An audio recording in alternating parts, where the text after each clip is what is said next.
Hi guys, welcome to this quick video about how to use QR codes in WhatsApp to exchange identity or to add contact. So I got this email from somebody saying, okay, please add me to your contacts, and she sent me a QR code, but I didn't know how to do, so I played a little bit around and I think I found it. Unfortunately, I have to blur the things a little bit, but I hope you still can understand. I'm trying to explain as much as possible. So here I have my phone, and what you have to do, you have to click on this green icon down here, and then you can select your contacts or add new group or a new contact here. The second item is new contact, and then you have this QR code on the right side. Click on this QR code, and then you have my code that you can share your personal code to somebody else, or you can scan a code.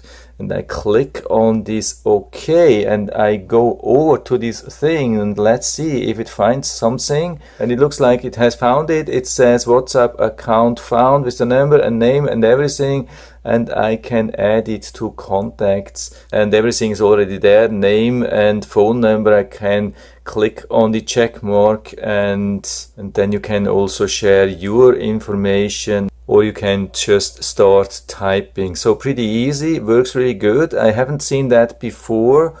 I can highly recommend to do that. So it's much easier than typing these things. And that's actually already it. I hope I've been able to help you a little bit with this video. If you have any questions or comments, just write to the comment section below.